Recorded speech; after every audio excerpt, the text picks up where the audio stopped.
Are you ready? Oh, yeah! Strap yourselves in for the Gaming Hub. With your hosts, Tyler. You can't handle the truth! Graham. The force is strong in this way. And Steven. You cannot be serious! Let's get started.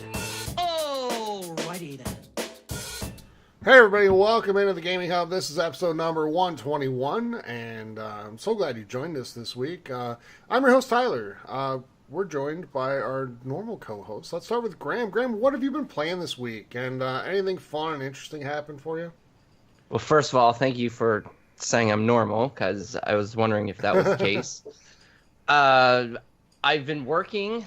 Obviously, that's pretty much a staple in my life. Yeah. But I have played some interesting games. I got back into State of Decay 2, and I forgot how much fun that game is when you play co-op, and especially when the person you're with is driving the vehicle, and they're just crashing it and flipping it upside down, especially after you put gas in it. So it definitely gives you lots of opportunity to make your own stories, and not to mention running over zombies and swinging the door open.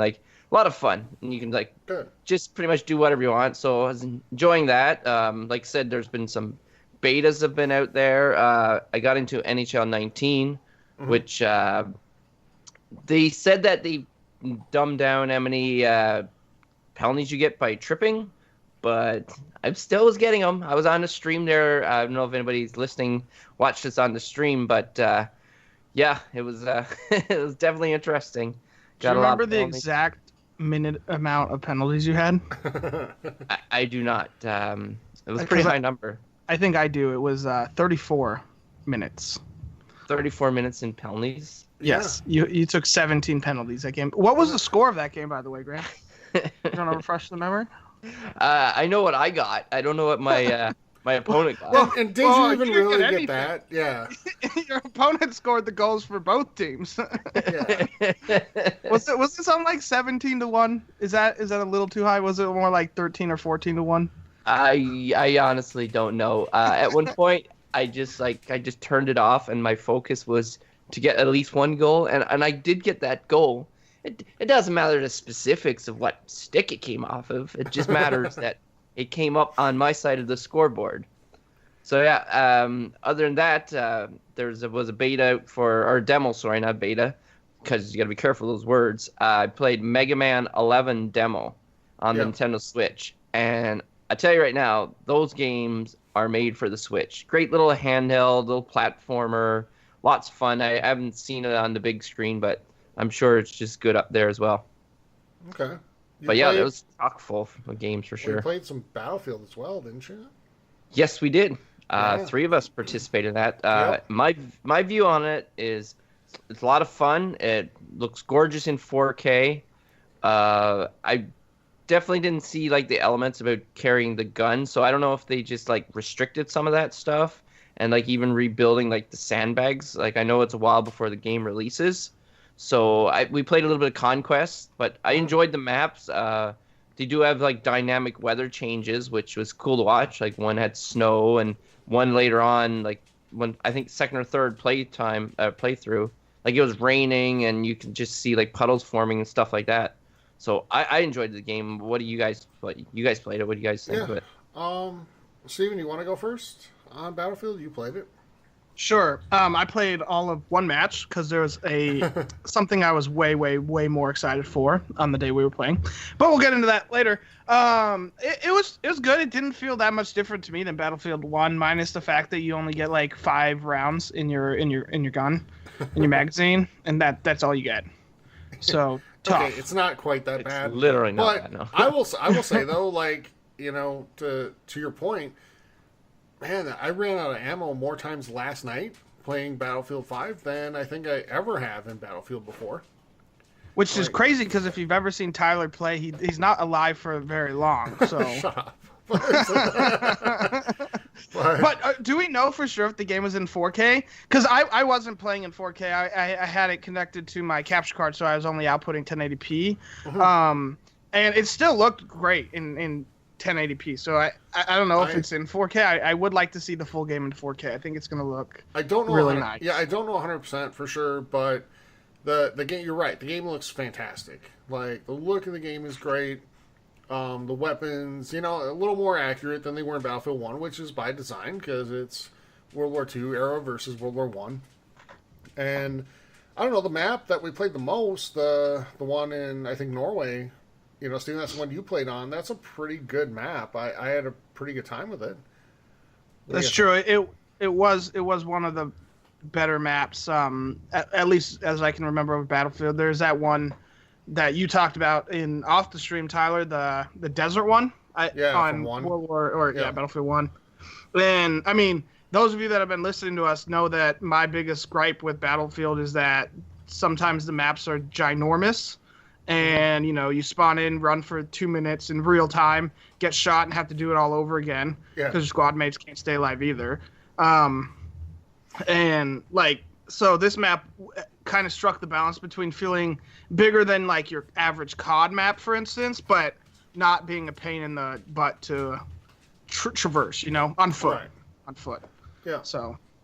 Absolutely. So, Grant, what are your impressions on it as far as Battlefield's your favorite shooter? I think that's fair to say. Yeah, no, that's fair to say for sure. Yeah. So, you're probably even more excited than I am for this game because this is the shooter you play. So, what are your thoughts on it?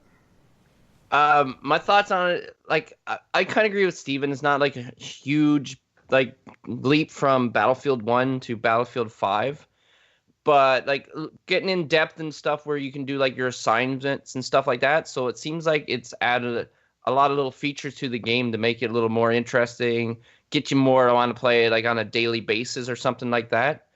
But overall, yeah, I quite enjoyed it. Like I said, the environment thing was really cool. I did the prone thing and stuff like that. Just messed around with it. Nothing really was mind blowing from that. And the part where you're dying and you can choose to bleed out quicker, or you can call out for help. Well, every time I call it out for help, they're like, "Yeah, I could help you, but I'm just gonna go this way." So I don't know if people checking the scoreboard and it's well, this guy's not killing a lot of people, so we can just let him die, because you don't need to be a medic now to revive someone. Anybody can revive you. So I found a lot of people aren't doing that, which it's kind of hurts the team overall. But other than that, there's not a lot that really stood out. We've only played 2 maps, and we only played 2 or 3 times. And each game is so long, it's a while before you'll get a different experience that you can talk about, right? Yeah. So, yeah, no, so far so good. And I am still excited for it, and it's still a long ways away. Yeah. So I'm not going to get too excited because there's going to be so many other games, and by the time that comes out, I might not even really care that much about it, but I will play it because I normally pick one shooter, and that's usually my go-to. Yeah, it was close for you between Battlefield and Battlefront 2, right? Yes. Real close. Yeah? How long did you play Battlefront 2 for? Was it just that one night? Other than story, but multiplayer? Yeah, it was only the one night. You're right. Yeah. Man, that was not fun. No. And I heard they had the battleship battles and stuff like that, spaceship battles. Yeah. And I never gave that a try. So, and that was something when I played Rogue One or Rogue Squadron for the 64, I love the ship battles. So to see it, even when I played the campaign, when you're going around in the spaceship and stuff like that. So I think I would like that more than on the ground combat, because I did not enjoy that at all. And then they had the heroes that you'd fight, and they just come and just kill you you're not even there. So yeah, didn't really enjoy it. That's safe to say. I think a lot of people are with you on that. Battlefront 2 is a game that I often forget even exists right now. Yeah. So, stop bringing it up. Yeah, I don't want to remember it. I know that was a regrettable purchase. We heard from Steven. I'm going to go back to him here in a second. I'll just say real quick, I played a decent amount of games this week. I played Golf Club 2019. Steven and I played that last Saturday, streamed some of it. And it went really well for one of us. But Steven, you put some more time in that game. And, got where you I getting think better? where you feel a little bit better at it. Golf games are kind of my thing. Like it's one of those games that I'm just pretty good at. But that was fun, and then a lot of Madden this week. Got through a lot of solo challenges. I think I earned like 120,000 coins this week or something like that. And Battlefield 5 we talked about, and the last one I'm going to leave, or NHL 19, I played some of the trial. I'm writing the review for the XboxHub.com. We are the official podcast of that site, so look for that. Madden review was posted somewhat recently, and then I'm writing the NHL 19 review. Played some of the trial. I'll be playing more of that through the weekend, but Steven, I want to go to you for the other game I've been playing, because you have been playing quite a bit of it yourself, more than I have even. I have. So tell us about it. But first I'm going to start with what I've been playing through the beginning of the week before, because the last, I'm going to end with the best. Okay. So, I haven't played that much Madden as much as I wanted to play. I did stream some Red Dead Redemption on Tuesday. I mean, that's going to be kind of a recurring theme, I think, going forward through the release of the second one, just playing through the story one more time just to remember it all, and so I can remember the characters, because I feel like Red Dead Redemption 2, being that it's a prequel, will have like characters that are in the second game or that were in the, I'm trying to get the order right, that were in Red Dead Redemption 1, which is the furthest into the story. I assume some of them will be in the Red Dead Redemption 2, and so I'm trying to remember them. And that's like confirmed, isn't it? Because don't we know we're going to see like John Marston in... Yeah, no, I didn't mean like, Marston. sure. I meant some of the side characters. Oh, okay. Like, I finally I did the mission where you rescue like the snake oil salesman. Yes. And someone in chat mentioned that they want to see him back in the second game, and I agree. And honestly, I'm glad I've been playing it, because I would have forgotten about him, to be honest with you. I don't know if I would have enjoyed him in the second one. I just think I would have forgotten, because it's been so long. It's been like 5 years since I've beaten the first game, and that is kind of what sucks about gaming over movies with like chronological stories like this that take. But yes, a story for a different time. But so after Red Dead, obviously the big thing I've been playing is Spider-Man. I ended up having to take the day off work today because I had a plumber coming out to fix my my garbage disposal, and it was kind of a blessing in disguise. I mean, it sucks not getting paid, of course, but I got to play Spider-Man for literally like 8 hours, 9 hours today, because I played it from like 8:30 to 4 o'clock, with only little minor breaks for things. And I played it like 3 hours last night too, so I already have like 11 hours into the game, and it came out today technically. So I could speak on a lot of things, but we're gonna save most of the details for the review. That's a Patreon specific or a Patreon exclusive show coming next week. But like just thoughts on the game, like quick hits. It's so much fun just to traverse around.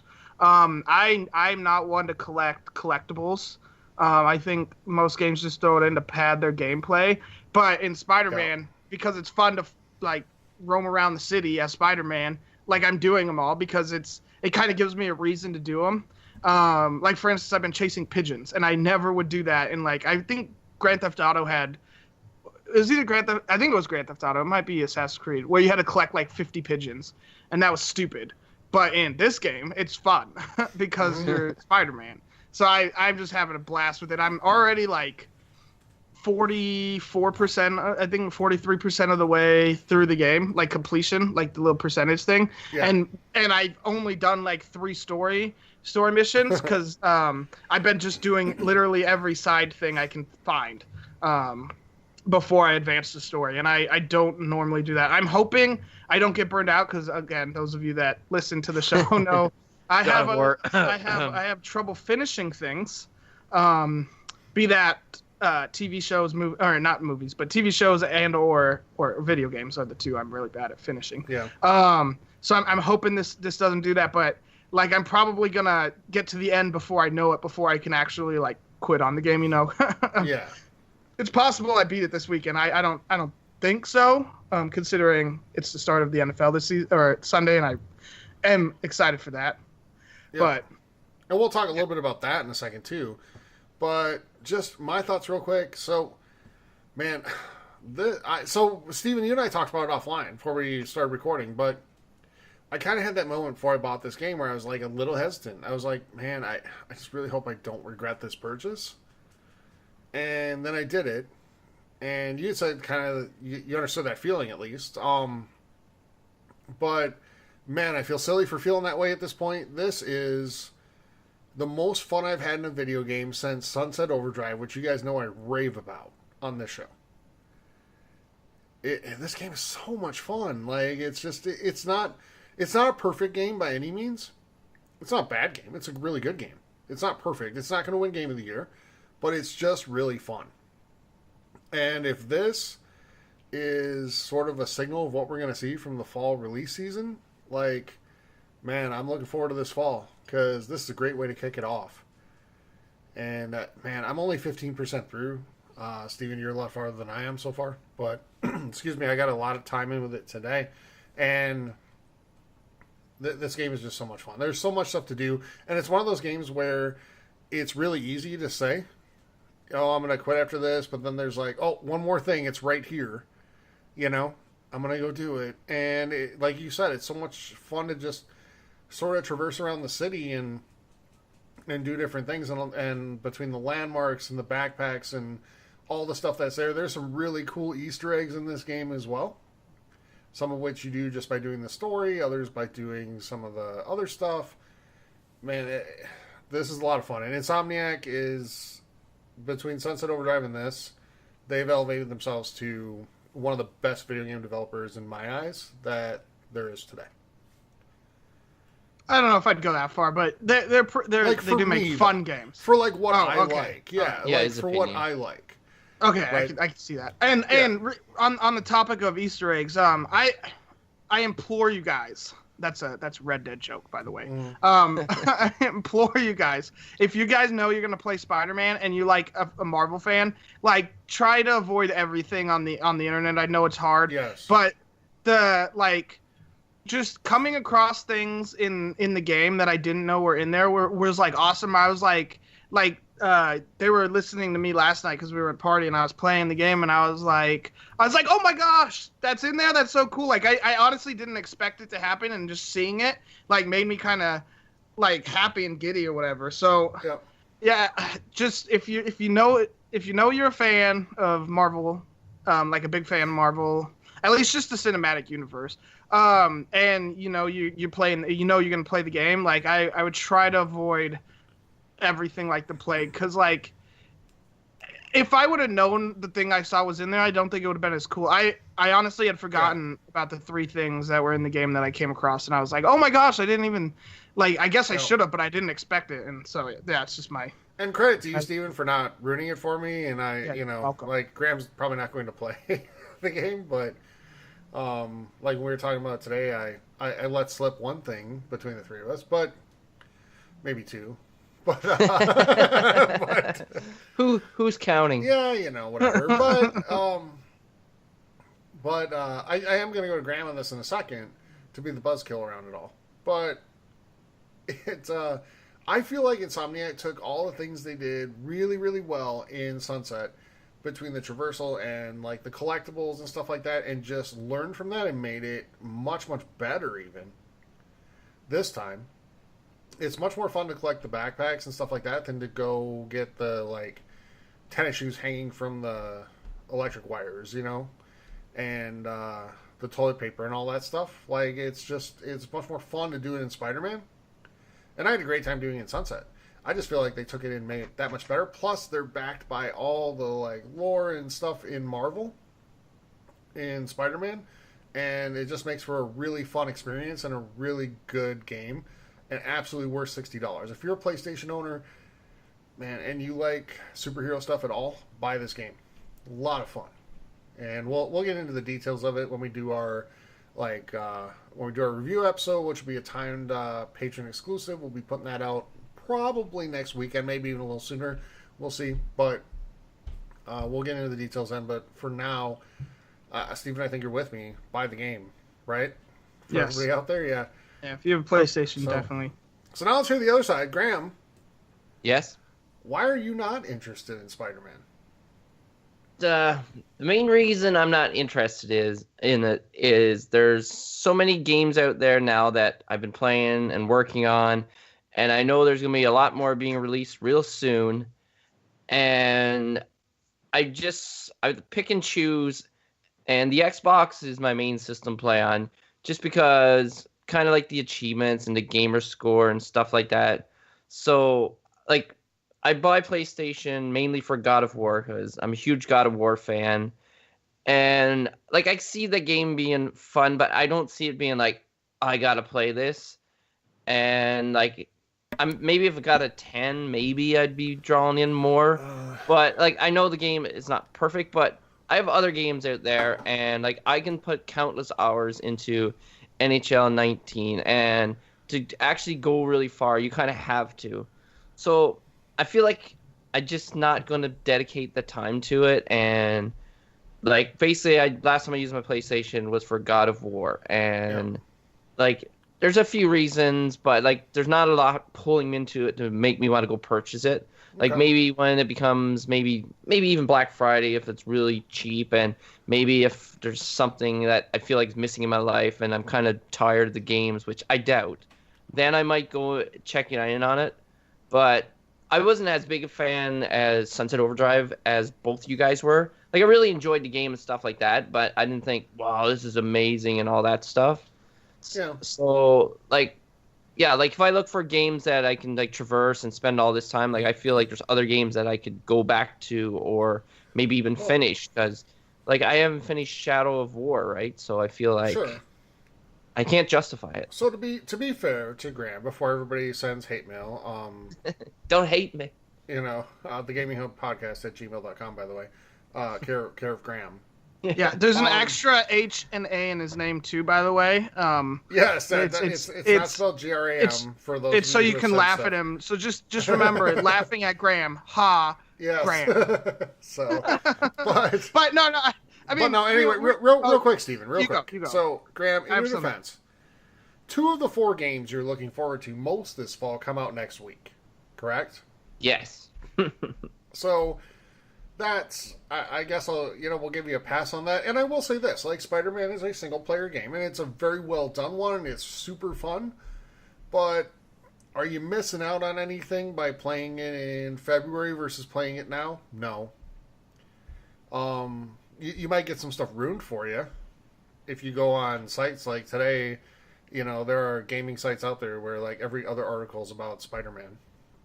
Mm-hmm. I understand that. So you might get something ruined for you, but it's not going to take away from the core experience of the game. Steven, go ahead.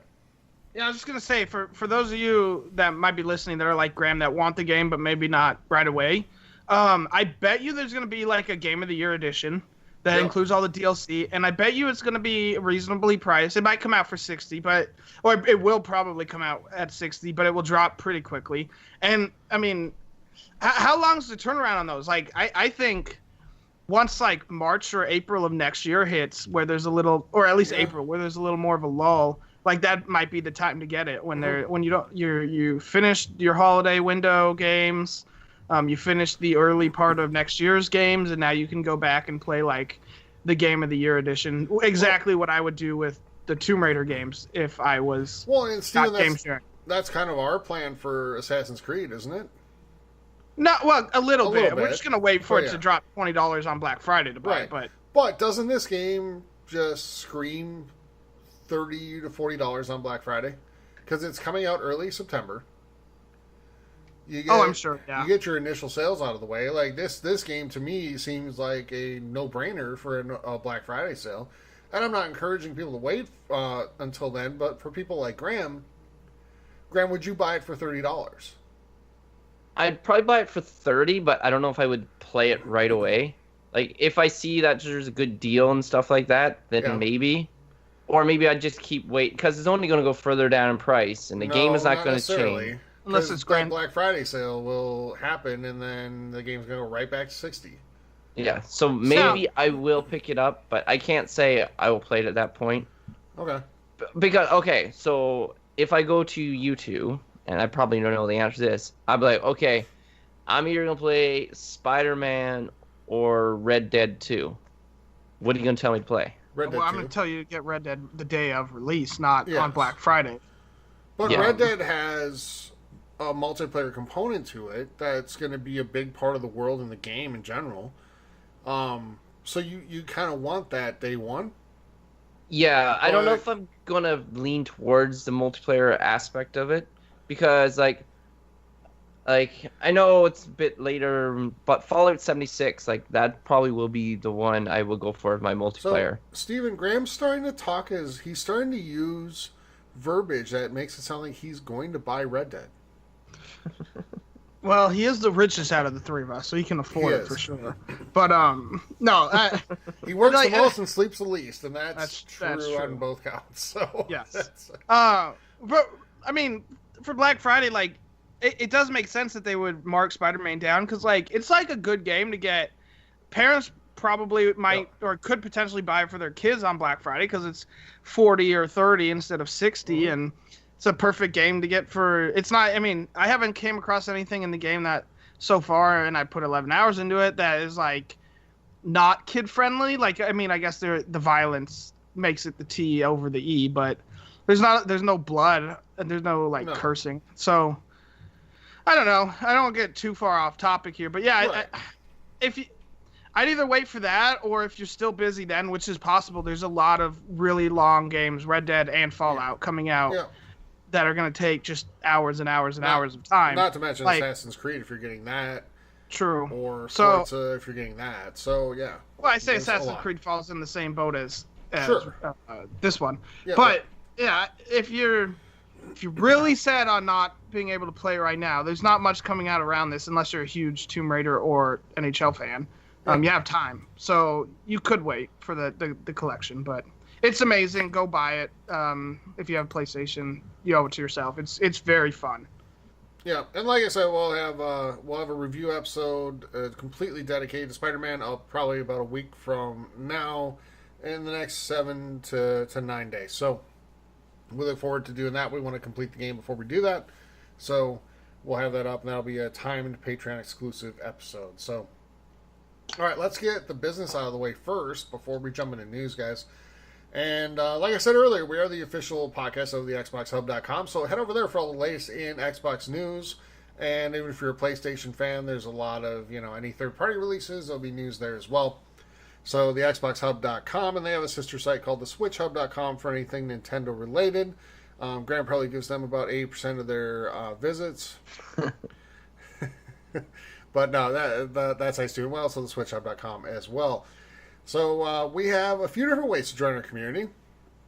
And the first one we want to mention is Facebook. So go on to Facebook and look up the Gaming Hub forums, join there. And you can also go to Twitch, where we're broadcasting live right now, and look up TXH Gaming Hub on Twitch. Make sure you hit follow. And from either of those places, Twitch or Facebook, you'll be able to click on a link for our Discord channel. Please join that. That's where we probably have the most active conversation with our community, and a lot of different stuff going on, whether it's about any games coming out or just general discussion, but also for our Madden Franchise League, which started just a few days ago. Really excited to get that going. If you still want to join, absolutely time to do that. You just have to join our community and click on the links in either Facebook, and probably better bet is Discord to join in on that. That's a Madden 19 league on Xbox One. And we've got an NHL tournament that we're starting up pretty soon as well. That'll be using NHL 18 through EA Access on Xbox. And Discord's the best way to get all the information and just chat about all of that's going on. We also have a Minecraft server, which we have quite a few people taking part in. And again, Discord's the best way to kind of get all the information for that. So please join that. You can follow us on Twitter, TXH Gaming Hub, there as well. Like we mentioned earlier, email. So when you send Graham your hate mail for not liking Spider-Man, it's thegaminghubpodcast@gmail.com. And finally, we have a YouTube channel. It's the Gaming Hub Podcast on YouTube. So if you want to help support the show, though, there's a couple different ways to do that. First is on Twitch. Like we said, follow the show, but also If you're an Amazon Prime member, you get a free Twitch Prime sub to use every single month for absolutely free. And if you choose to spend that on us, we really appreciate it, more than you know. If you don't choose to spend it on us, spend it on somebody. Help support somebody that's growing their channel, putting out content, and help them grow. The other way is Patreon. We have a Patreon page, patreon.com/gaminghub. And we want to send out a special thank you to our newest patrons, Thomas, Bradley, Brian, and Khalil. Thank you so much. We appreciate it, like I said, more than you know. You're helping support the show and the community, and you're helping us grow and achieve the things we want to achieve. So thank you so much for that. If you thought about joining Patreon, now's the time, because 1 week from tonight, we're going to be doing our patron-exclusive giveaway of a full $60 game. And what better month to get in on that, because you get to pick from games like, maybe Spider-Man or some of the other big releases coming out in the next 30 days. So there's a lot of big stuff coming out now. We're officially in the fall release window. We're giving away a full $60 game, and if you join at the $5 up level, you are entered to win a full $60 game every single month. And we'd love to have you help support the show and the community by doing that, and have a chance to win a great game. So now's the time again, patreon.com/gaminghub. All right, guys, anything else before we actually head into news for the week? Yeah. I'm not saying I hate Spider-Man. I'm just saying I'm not getting it. Graham hates Spider-Man. Graham hates Spider-Man, and he hates everything good in this world. It's not true. No, I have a heart. I know. So, all right. Let's head into news on that note. In the news. And we'll start with Anthem, because Bioware has announced the Anthem demo release date. That is February 1st. And I don't know. It's hard to get really excited about this. I'm looking forward to Anthem, and I can't wait to play it. But, man, there's so much good stuff coming out between now and then. I don't know. Any level of excitement around the Anthem demo at this point? No. I'm trying to, it's kind of twofold. I'm trying to keep my hype level for games that are coming out after January at a minimum. And that includes the game I'm most looking forward to in the next 6 months in Kingdom Hearts. But on the other hand, also, I'm really worried about this game for a variety of reasons. Part of it is I saw some news piece about how you interact with NPCs in your own world, and you weren't given many options in dialogue, and I don't think it was as much as even you got in Mass Effect. And I don't know, it's hard to get hyped for this game. It just is. Even the E3 coverage, I was a little excited, but I'm worried. I'm worried about this game. I just don't know if it's gonna have enough content to make me want to play, or if I'm gonna enjoy the time playing. Because at least, even if I got sick of Destiny 2 before I thought I would, I enjoyed the time I spent with it, and I don't know if that's the case. It's a little far out to be sure. I don't want to prejudge the game based on E3 coverage, and we're only in September and the game doesn't come out until February. But I mean, am I wrong here? Are you guys excited for this? Not when you compare it to Destiny 2. No. Because I owned Destiny 2, and I pretty much just got through the campaign, which was relatively short, and then that was it. So Graham, you did the raid. Well, part of it.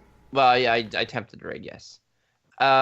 So if Anthem is going to be like this and going to be this kind of vibe, so if I have my choice as a co-op online multiplayer game that I want to play, then it's going to be The Division 2. I'd rather play something where we know that it's not going to be too ambitious, or something that's probably going to maybe, I don't know, function better is the word I'm looking for. But like I said, the demo will be what tells me if I'm really going to enjoy it, especially if I play online with these two guys and maybe somebody else. And if it's a really enjoyable experience and stuff like that, well, then that will tell me if I want to get it. But Graham, let me ask this real quick. Graham, you're a huge Mass Effect fan, right? Yes. the original trilogy. Yeah. Andromeda, But not so much. BioWare is the team behind that. See, and And they're the ones, like, it was their B team making Andromeda. yeah. Because the A team was working on Anthem. Yeah. So, with that being said, then it does restore some hope because I thought they did an amazing job with that whole world of Mass Effect. And I know, like, Mass Effect was a trilogy and it spanned over 3 games, and I think the second one and third one was 2 discs. So these were pretty massive games. Yeah. Mass Effect games. So, and, like, this is, like Xbox One X, so I'm sure this game will be pretty massive itself. So, yeah, with that being said, that does give me a little more faith, and I'm sure after playing the demo for so long, like, I'll know if I'm ready, and I think this is going to offer what I'm looking for. Well, So- let me ask you this real quick before Steven Yep. goes, because Graham, like it's natural to compare Anthem and Destiny, right? Because Anthem seems like EA's answer to Activision's Destiny. Yeah, and I bet you But- they wish that the comparison wasn't made either. Well, no, I mean, Destiny is still done very well. Like, outside of, because you hear a lot of negativity about it, but it has a loyal player base. Yes. What needs to be different for you No raids. to say, okay, well, other than that, though, like, Yeah. what needs to be different? Because it's clear you just don't like the raid format, or at least the kind of raids that are in Destiny. Well, okay, yeah. I wouldn't just say the raids. What's the other thing called strikes, right? Yeah. Like, the strikes just seemed like it was the same thing rehashed over and over, maybe a little bit of different environment, but it was the same boss, and there wasn't that much variety. Like, there wasn't that many different types of enemies. There was, like, the alien, or the robot type, and maybe the other, like, 2 more. There wasn't a lot of variants. Now, there's Destiny fans, like, screaming at you right now. Probably. For I'm not just knowing saying the names of them. The wrong Yeah. names. The robot ones. Yeah. Yeah, the robot ones. But no, that's how I feel. Like, it didn't feel like it had enough character that I cared what they were called. And I'm like, oh, great, it's the Terminator alien crossbreed things or something like that. So I think this game, like, the environment will offer a lot more, and I think it will be a better looking game. So that's kind of how I look at it. I don't know, what do you guys think? Think I'm crazy what I'm talking about here? Steven, let's go to you, because I know you had something. I did. I need to see more before I make a judgment on, like, the demo right now would not convince me. If I saw nothing else about the game, I would not be interested in buying it, even if the demo played well. Because gameplay, yes, matters, but stuff to do matters as well. Like, if the gameplay's fun, which the gameplay for all intents and purposes in Destiny is fun, but, like, what you do with the gameplay isn't, which is the case. Like, do you remember the first DLC was just awful for Destiny 2? Enough to not make us play Warmind. And, like, so I'm worried about it. So I need to see more of the game before the demo comes out to make any judgment. I'll probably play the demo, but I can't, like, right now as it stands, I'm not going to be more than likely buying. Let me put it this like, way to you guys. like- Right now, you have to make a decision. You can only have one. Anthem or Division 2. Which one are you buying? Neither. I'm saving my money and buying Kingdom Hearts 3 on both No, systems. you're going to buy one. Which No, one I'm would it buying be? Kingdom Hearts 3 on both systems. Okay. So, Graham? Oh, that's tough. Well, I think I'll go with Division 2. Just because I'm thinking of other people and the enjoyment of it.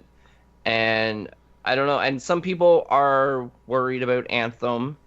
I'm not sure if their reasons are valid, but there are worry for Anthem.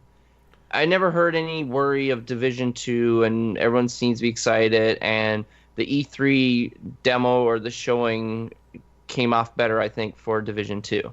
So Yeah. that would be the one I would choose. Yeah, the only issue people are comparing, or what the people are expecting stuff out of the Division 2 based on what the ending to Division 1 looked like, and I mean ending Yes. as in, like, like how they fixed the Division 1. Yep. But as Destiny showed, Yes. it doesn't necessarily matter what you do in the ending to your first game if the second game makes the same mistakes as the first one. And that's not fair to the Division at all. Not in the slightest for Bungie's just snafus or whatever for literally making the same mistake twice. Come on.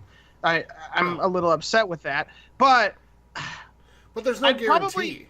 Yeah, there's no guarantee. You can't be sure that the Division 2 will not make the same mistakes. And I remember they said, there was like 6 raids in the Division, and that might throw Graham off. But did they say if those were going to be in the game from the start or if those were going to be added in as time went on? Do you remember? I don't remember, honestly. Yeah. And Graham, not all raids are the same. Yeah, sure. I know.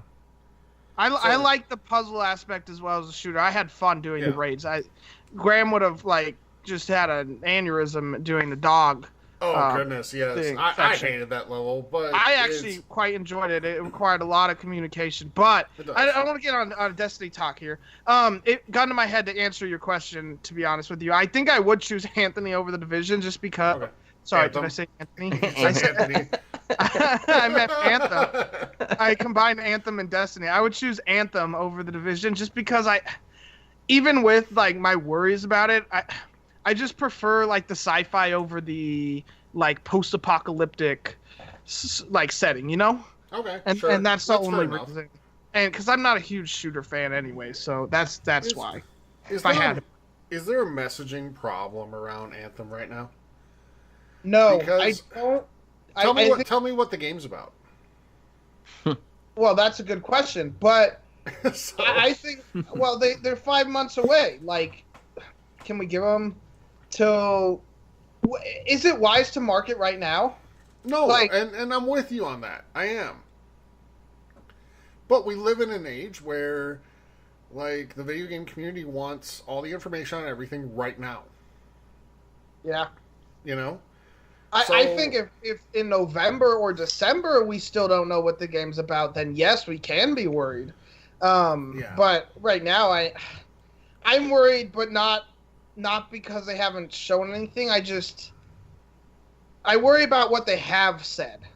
Because it's like they've given us an incomplete picture, and now I'm just trying to piece together all the possibilities, and not all of them are good.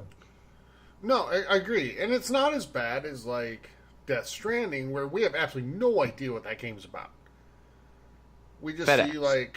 see, it's like mail delivery. It's like half that Kevin Costner movie, The Postman, and half, weird, babies down your esophagus or something. I don't know. Yeah, no, it's weird. It's really weird. Weird is a safe description.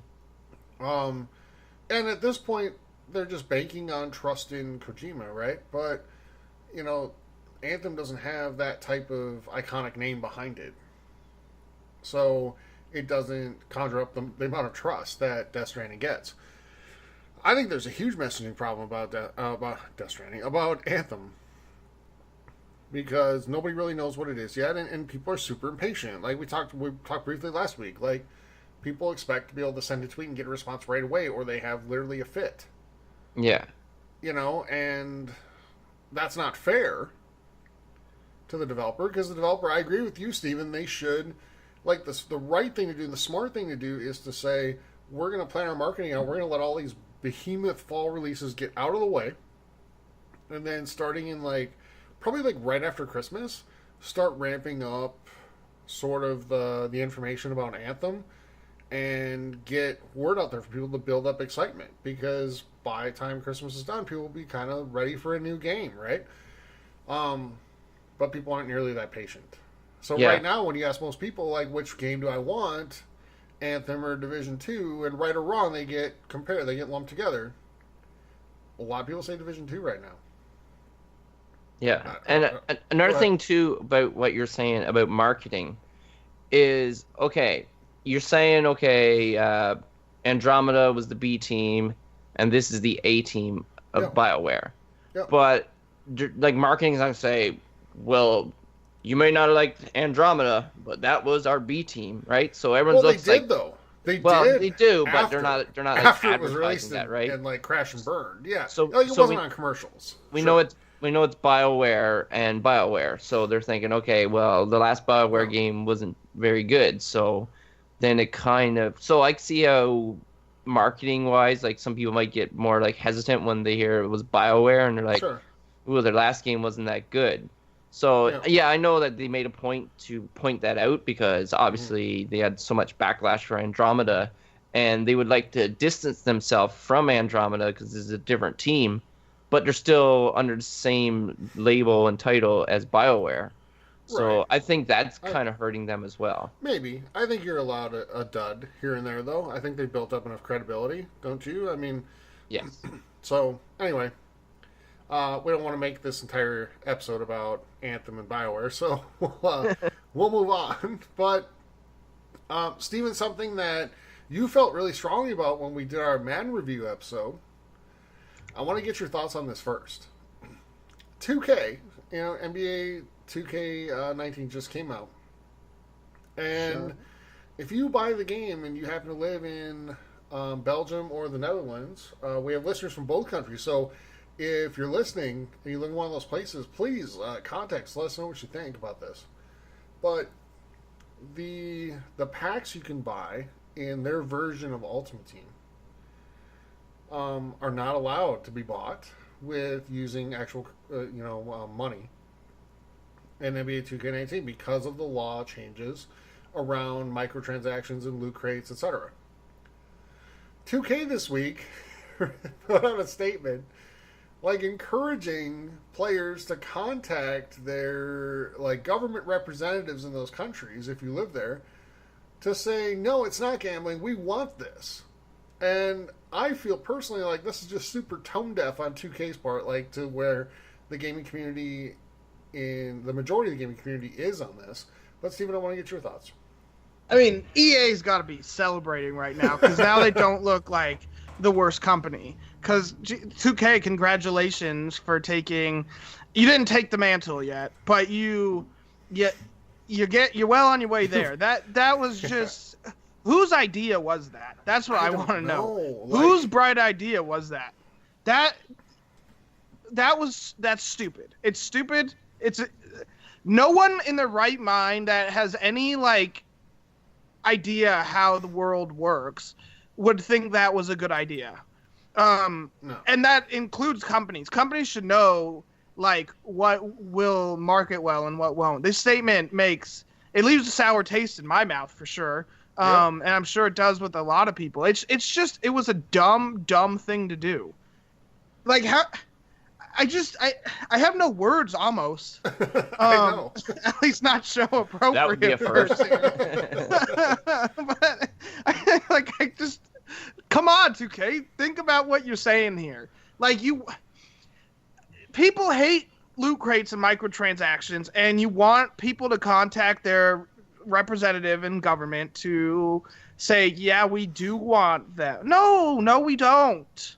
No, we don't. I don't live in Belgium, so I don't want to speak for any Belgians or what was the other country you said? Netherlands. Yeah, so I don't want to speak for you guys because I'm not you guys. But I mean, I wish we had that here, where it was banned. To be honest with you, but I mean, I'll say I'm a defender of the Ultimate Team model, but I think this is just really out of touch with where gamers are at the majority of people who play video games. And I just feel like making that statement just seems it's basically saying we don't think it's fair that we can't have more money, so please contact them so you can give us more money. Yeah, no, I agree. And I don't see how this comes across in a positive way at all. Graham, what do you think? Yeah, I don't really have much more to add on to all that, but I think it's ridiculous. Whose great idea was this? I know. They're like, well, we know how we can make sure we get more money. We'll get the people to hound them so they allow it so we can get more money. It's like, what, really? That's what you're going to do? Yeah. So, no, go ahead. I was going to say, it's like those cartoon characters that get the dollar signs instead of their pupils.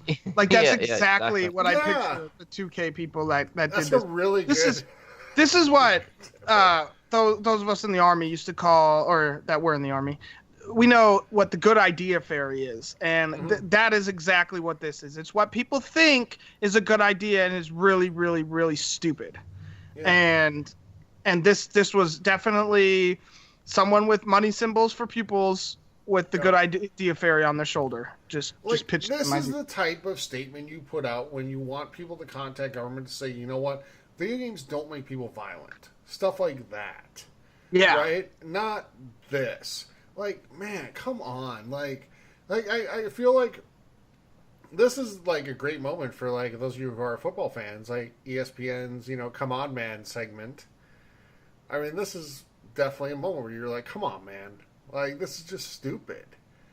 I don't know who thought that was a good idea, and like how that cleared however many levels of PR it needed to clear to actually be put out. Yeah. Sometimes it amazes how that stuff gets through and nobody's like, are they like too afraid to stand up and say, we should tell them this is a bad idea, but like, no, you tell them. No, you tell them. Oh, what a great idea. I know. Yeah, like. I just don't understand. But anyway, that's a thing. So if you're in Belgium and the Netherlands and listening to the show, please let us know what you think about this, and let us know if you've contacted your representative. We're very interested to hear. Excuse me. So let's move on though. Steven, EA and DICE had you in mind. They did. They got together and they said, like, let's put the two things that Steven loves more than anything together into one. And those are super huge battlefield maps and Battle Royale. So Battlefield 5, Battlefield 5's Battle Royale mode is called Firestorm. It is 64 players instead of 100. It's based on 4-player teams. And the promise is that it's going to have the largest Battlefield map we've ever seen. How excited are you, Steven, to play this? Well, I think that what they were actually thinking was, how can we make sure Steven does not buy our game? Because we don't want him making other people feel bad just because he's such a good player at Battlefield. That's what they were thinking. That's so exactly I'm not. I could literally not care any less about this now, because it's all confirmed basically what game I will be playing shooter wise for the little bits of time I play. It'll be Call of Duty, and I know that has its own Battle Royale mode, but I just where do people get this whole like bigger maps means better? And did you mention that it's only going to be 64 players, right? Or Yep. Yeah. So you're going to have a bigger map with less people on it? Okay. You know the worst parts about like the Battle Royale, and actually Fortnite doesn't have these, but PUBG did. Were just long sections where there's no one else around you and you're like, yeah. What am I? I'm just okay. I'll go to the next circle and camp out or something. That's boring, man. I'm not gonna lie. Like, to me, I guess some people like it. If you're the type of person that likes watching, paint dry and grass grow, you probably like sitting around doing nothing. But I don't. And if you're gonna have 64 people on a gigantic map, and it's Battlefield, so it takes their version of gigantic is bigger than anyone else's version of gigantic, and it's gonna be bigger than that.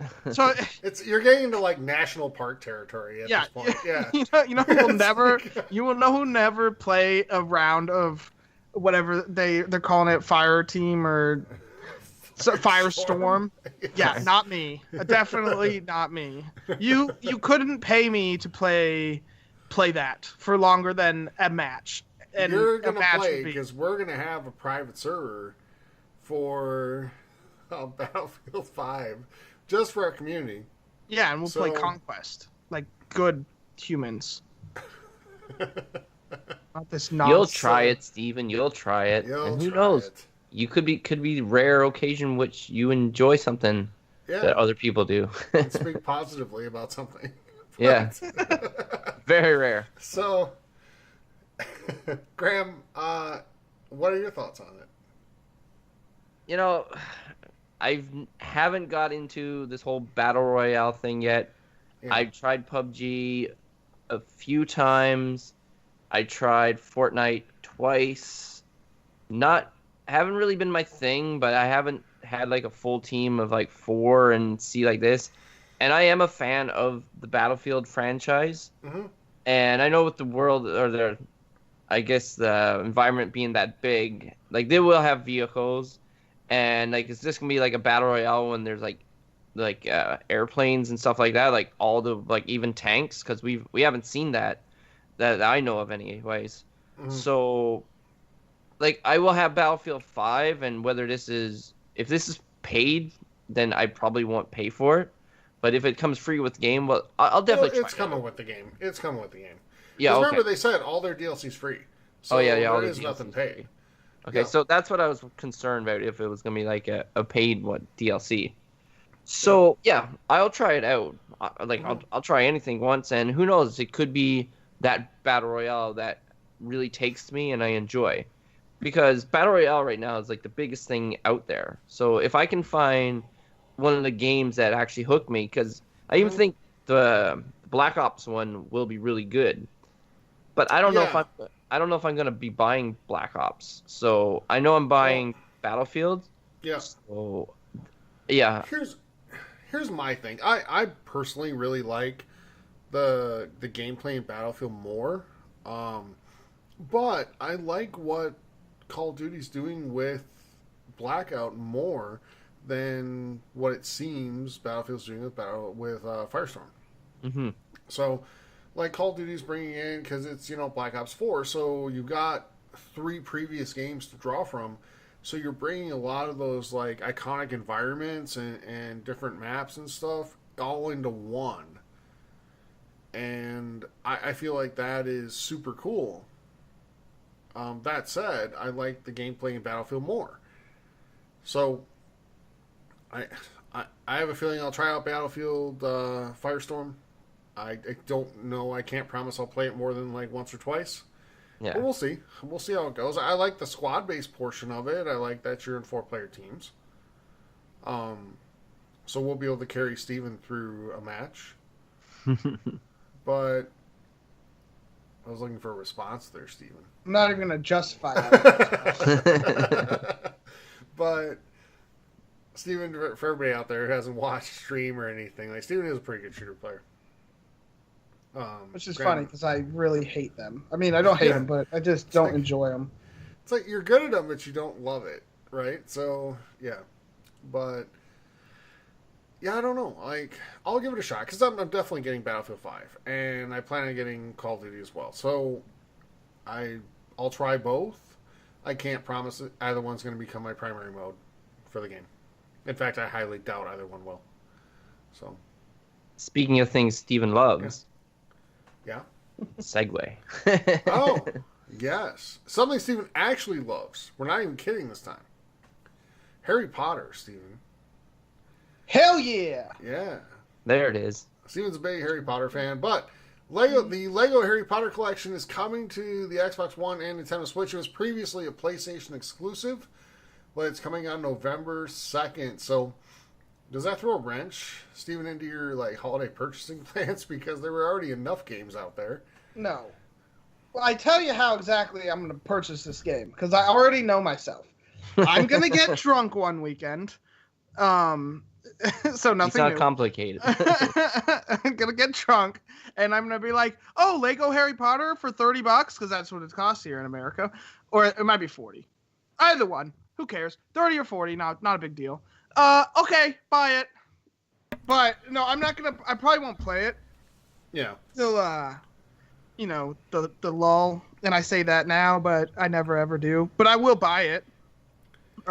This to me is like the perfect winter game, don't you think? Like that, super, when it's, well, not for you, Steven, but for me and Graham. Like when it's super freaking cold outside and you don't want to go anywhere to do anything. And we're already a month and a half removed from all the major releases.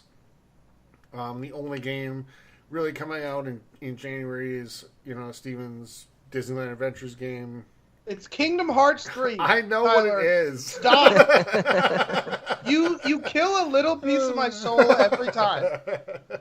So I know it's Kingdom Hearts, but Don't encourage him, Steven. So. It's like the perfect type of game for right around then. Like, you're just looking for something kind of fun, and like you just went through like the blitz of like shooters and intense games, and you're just looking for something kind of relaxing. Perfect for then. And yeah, I think I'll absolutely give this game a go because I didn't have a PS3 at all. So when it came out originally, I never played it. No, they were on the 360. So, were they? Yeah, I had. It's just exclusive to PS4. I think the collection was it wasn't Gotcha. exclusive. It was just like a timed release or whatever. Yeah. Okay. But I still never played them. So I do like the Lego games. I mean, maybe we could because they're co-op too, so we can play them together too. But it's fun to collect the studs and get the new characters, and it's fun to put the characters in situations they're not normally in. You know, like play through play with like Dumbledore. You know, stealing the Sorcerer's Stone. Spoiler alert. So, I think we're a little far removed from that. So yeah. But Graham, first of all, you announced to us off air what your new reading project will be, and please tell us. Well, it's a pretty ambitious project. To read the Harry Potter novels. Yeah. I was kind of talking about it with someone, and they're saying like the books are really good, and I enjoyed the Lord of the Rings books, and like I'm kind of the part where like people do the little argument or the debate what's better, the books or the movies. Because, like, if you read the books, then you can, like, imagine it, your own world and your own self, and you don't need, like... So, I don't know how thick these books are and how much time I would have to dedicate to it. They grow by the book. That's what the first one's really short. Yeah. Second one's not too bad, and then by the time you're up to, 7, they're pretty long. I think the longest one, I don't remember if it's 4 or 5, but I want to say the longest one's one of those. But yeah, it definitely grows in depth and length as you go. Yeah, so I'm not going to officially commit to it. I'm just thinking this is a thought, and it could happen. I could be scanning around on Amazon one day or night, and that's not a bad price. And I might. Graham, this is your moment to join Audible. I've already joined Audible. Well, then use your free one a month on Harry Potter books. Yeah, I could do that, but I should read a book though, not just hear a book. Okay, well, hear a book, there a book. I much prefer having the book in hand. Yeah, I do. Yeah, and they're easy reads too, though. And it is a collection too, and sometimes I appreciate collections. And you can get the box set. I have the box set of the books. And that, the next box set I'm going to buy is Dark Tower. Ooh, I have that one. Oh, that's so good. That's one I absolutely want. Because I'm a huge Stephen King fan. Stephen, I think I sort of turned you on to Stephen King a little bit between me and someone else who listens to the show. But, yeah, Graham, you should do it. And I think it'll be good. I just want to know, what superpower does that person have? No, what superpower does that individual have? Because we've been telling you for a long time to give these books a shot. Now, all of a sudden, some mystery person tells you. Yeah, can I text them and be tell him to get Red Dead Redemption? Yeah, right. And Spider-Man, for that matter. But, yeah. No comment? No comment. Okay. All right. It's a person. Okay, it's a person. Okay. So, anyway, Graham, any interest in the Lego Harry Potter games? There is a bit of an interest. What system between Xbox One and Nintendo Switch? I don't really know. It'd be fine with either system. And who knows? I might get it in the future. It's not gonna be a day one purchase. Sure. I'll just keep my eye on it. And I do enjoy the Lego games as well. I was recently working my way through the Star Wars one, and that's about the only one I've actually put some time. I played it with my nephews, because most people have this game or some sort of Lego game, so they're enjoyable. So yeah, I might get it in the future. Maybe have to read the books, so that could be 3 years down the road. But who knows? You still have to watch all the movies too. Yes, you haven't seen them all. But if you're gonna read the books, dude, read the books first. Then I gotta wait so long before I can watch the movie. Yeah, but the books are always better. Yeah. Okay. So Yeah, do that. So, all right. So Harry Potter's coming out on November 2nd, but Graham, another game coming out in November that I'm pretty sure you're going to get. Yeah, I'm pretty sure you're right. For the Nintendo Switch is Civilization 6. Yeah. Now, Steven sent me the link to go watch this or read this or whatever. And I'm like, what? I couldn't believe it. This is not a game that I imagine come to Nintendo Switch. Because when I think of Civilization, I think of PC. That is my go-to PC game. I don't have a lot of them, but that is one of them. And I know Civilization Revolutions came to the Xbox. And I think I tried it or something like that. And it didn't really work with me, like the cursor and all that stuff. Like I like the keyboard and stuff like that. And I know the Switch might be more of a viable platform for it. I'm not quite sure.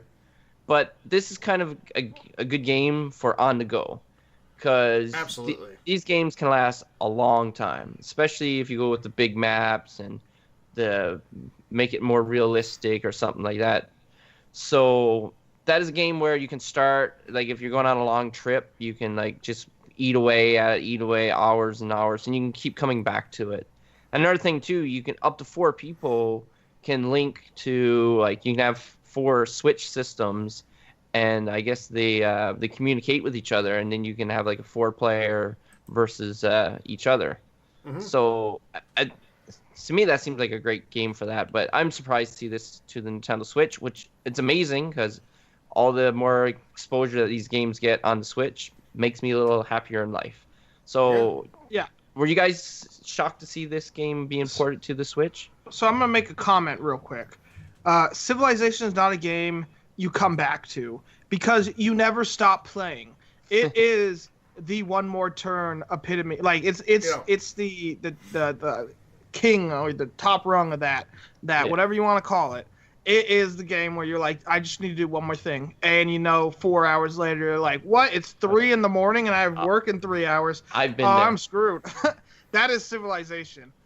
Yes, I am a little surprised it's coming to the Switch, but also not as surprised because it is on the iPad. I didn't know that until I got my iPad just recently here.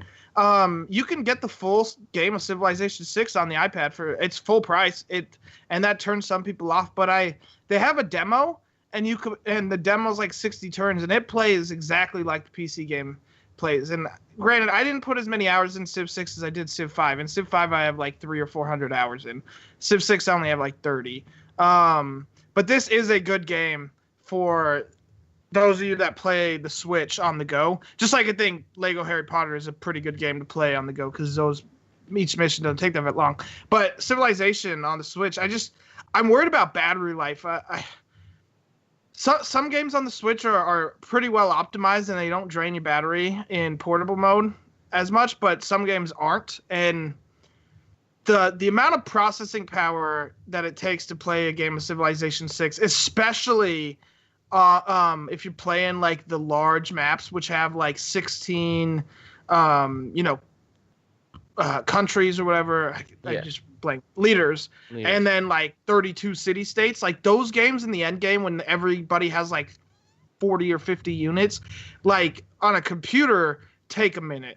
Like I just wonder how I know that's a complaint about the iPad edition too, is that sometimes the load times on the bigger games can take a long time. Like, how are they going to rectify that? I'm not worried about the control. I thought Civilization Revolution controlled just fine. I mean, mouse and keyboard obviously are easier in some ways, but Civ Rev did have decent controls. I'm just worried about the late game in bigger maps. Like, it kind of sucks if you're only allowed to play like 8 civilizations at the most just because of how long loading is in the late game. Graham, thoughts? Yeah, no, he brings up some interesting points, and yeah, you're right, that map can get pretty convoluted with all these civilizations and with all their big armies and trebuchets, and like there's a lot going on. So you do bring up a good point. I don't know the exact details about how many civilization.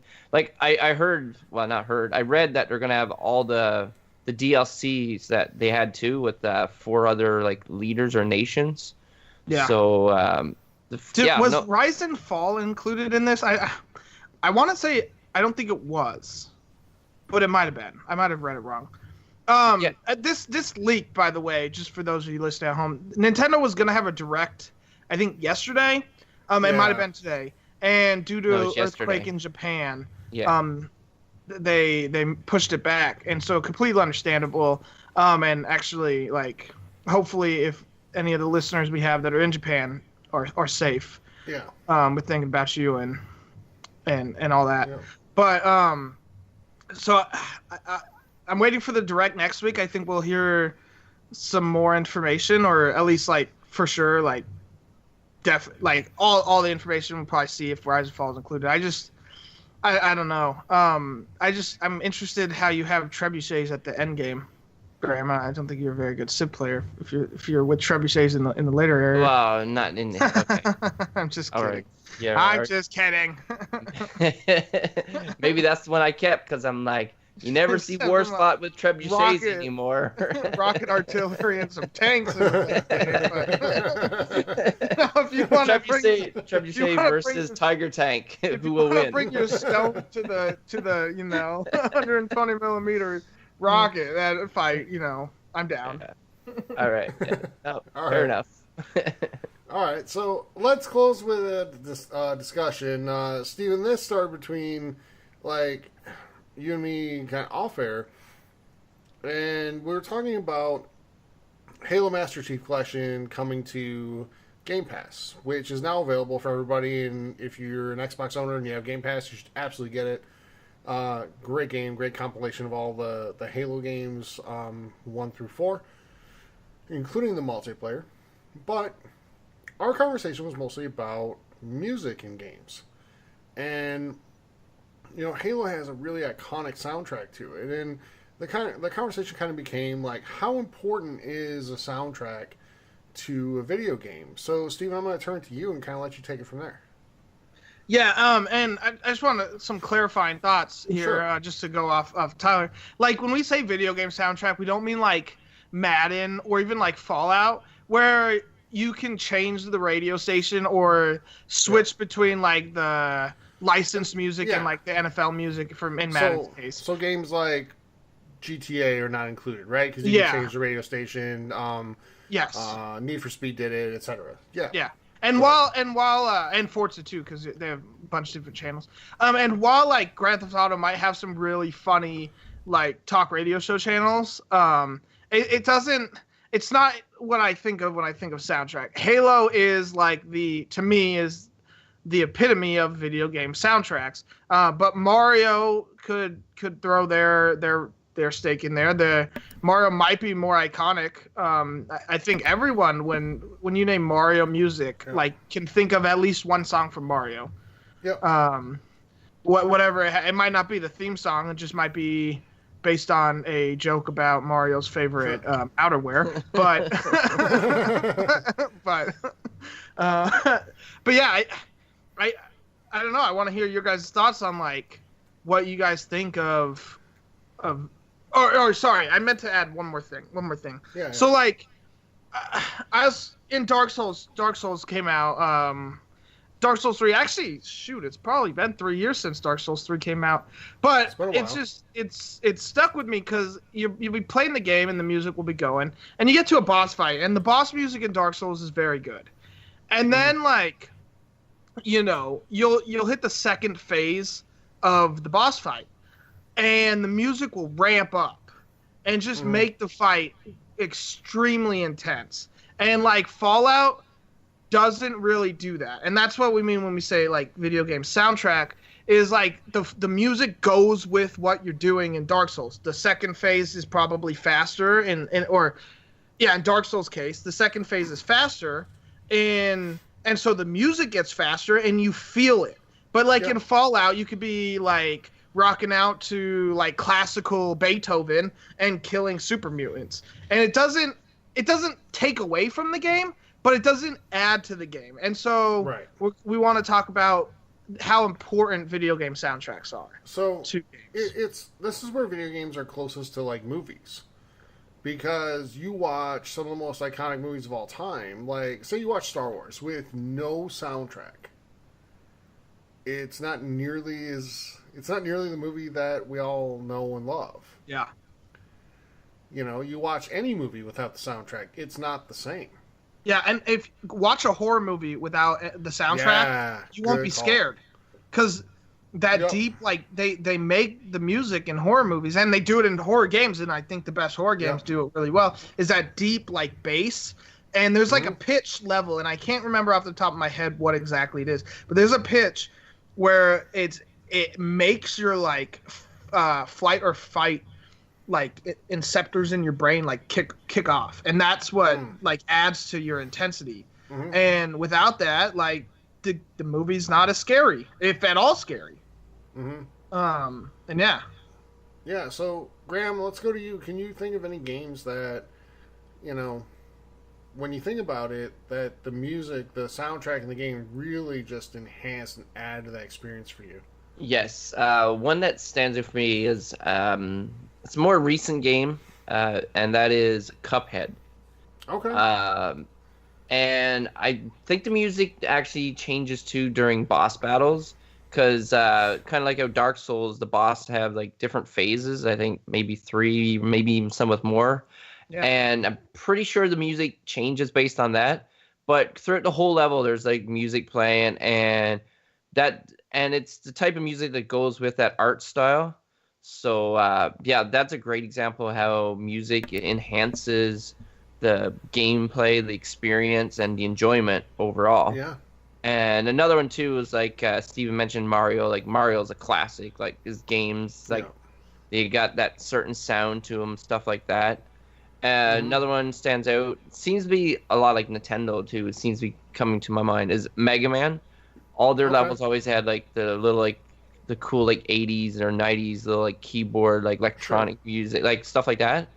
But yeah, that stuff is great. Like, because basically it's just like, it's not taking away from the game. It's not like an adventure game where like you're taken away by like the background and trees and giants and woolly mammoths and all that cool stuff. So it basically it's just like a platformer shooter, right? So it's just like music just to go along with it and stuff like that. So I really do enjoy that. That's especially with the Nintendo Switch. Like I'll put on my headphones and I'll just be completely encased with the soundtrack. So yeah, definitely a big part. There's even little examples, real quick, Stephen, before you go, but even little examples like in Battlefield when you're playing like a match of Conquest, like the music starts playing like right when it's approaching the end, right? And that's to heighten the urgency around what's going on. Like the match is almost over. If you're ahead, like seal the victory. If you're behind, you got to come back. Something I'll never forget is at E3, 3 years ago? Whenever the game came out, 4 years ago. The room went dark in Microsoft's conference, and it was just like the background, like white lighting, like accent lighting, and all you could hear was like the acapella from Halo. You know, like the monks or whatever, you know, that type of thing. And everybody knew what that was. Like, there's no one who didn't know what that was, who was watching that at that moment. And that was actually really impactful and powerful right there in a freaking, like, E3 conference, you know? So in the game, it means that much more. So there's other games, too. Like in Unravel, I felt like the soundtrack plays a big role.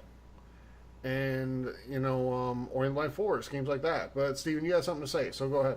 No, that's what I was going to say. It was Ori and Unravel. Also, I'd say Breath of the Wild does another good job of, like, you know, like, it's just another example of, like, how video games can kind of give you tells as well using the soundtrack. Like, you'll be exploring the world, and it's kind of like a little, I don't know, how to describe it. Jaunty sounds wrong, but like it's a nice, comforting music. And then all of a sudden, like an enemy will see you, and the music changes, and you're like, oh shoot, I got spotted. And it's just a way for the game to tell you stuff, and I think that adds to the experience. And I also think Zelda's music's pretty good too. It's no Mario, but it's not bad. But that's just where I was getting at. But on your point about Halo, like, is that, and I think I'm gonna steal your thunder here, is that the most iconic music in video games? Is Halo music? So yes, but I'll say that Mario has a really good argument to make. Okay, all right, I'll rephrase. Not iconic, but is it the most important music for a game? Absolutely. Like, would Halo be Halo without that music? I don't think so. I think Halo's another shooter without that music. Yeah, and like I think Halo has some good. We're not saying Halo doesn't have good characters or good stories. Right. It's my favorite video game series of all time. So save your hate mail for Graham and Spider-Man.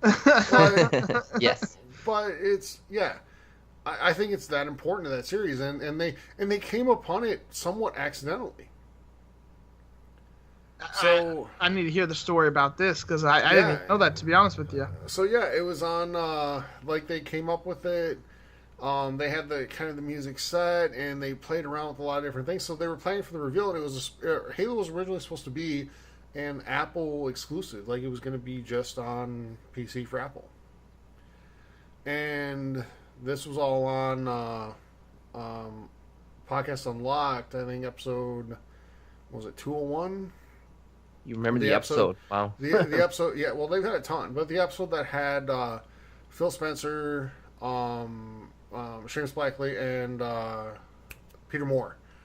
So the three main people behind Xbox, each generation, and a great freaking episode, best podcast episode I've ever listened to, aside from every one of ours. Yes, of course. Just kidding, but like if you've never listened to that, listen to it. It's super, super good. And kudos to Ryan McCaffrey for leading that interview, and he's just super good at what he does. So, but like they talked about Halo there and how Halo changed the game for Microsoft, and it like they kind of came upon it by accident and good fortune, I should say. But like when they were putting together the soundtrack for it, like it just kind of last second, like they had to put something together, so they just had people like do that, like singing, chanting, whatever it is, just to do it. And they were like, okay, that sounds good, let's do it. And that became one of the most iconic sounds ever in video games. The more you know. Yeah. Like that wasn't planned out through meetings and meetings and meetings and all this stuff. Like it was pretty last second. So that's to think about the impact that that's had, though, because like I can think of the Halo music, but that beginning part, yes,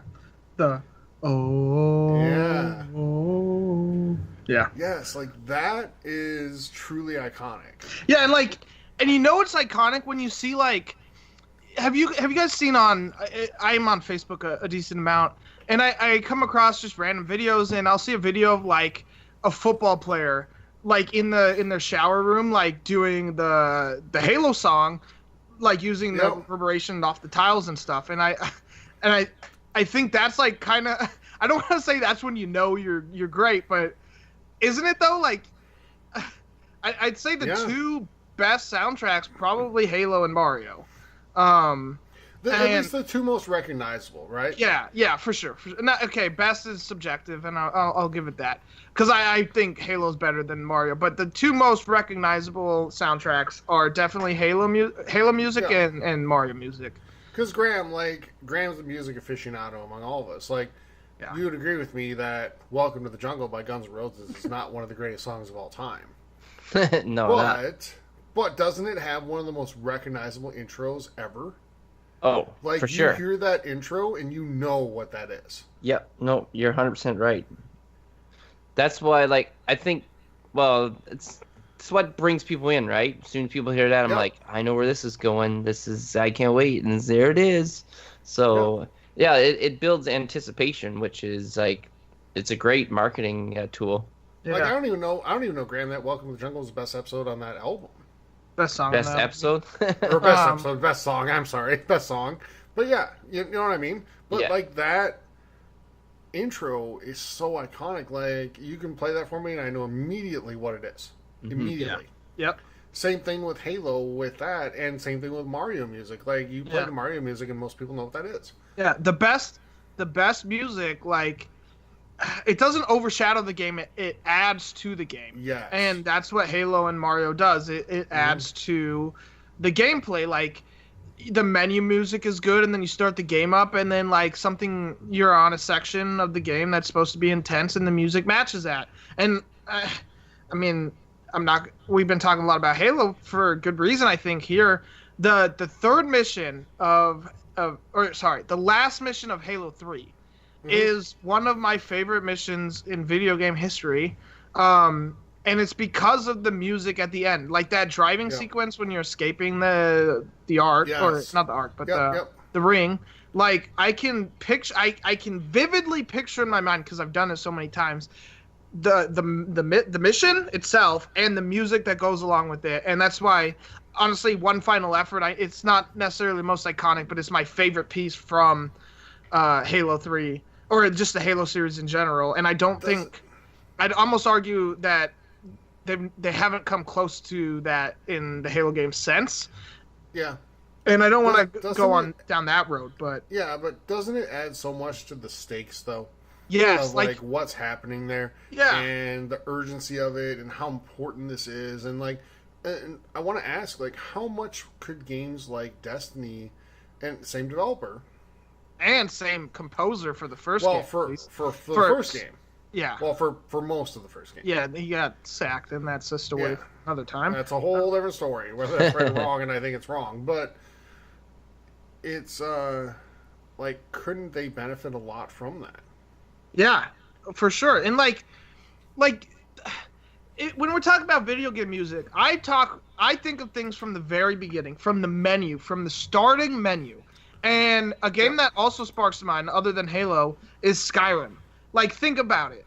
I think the song's titled called Dragonborn.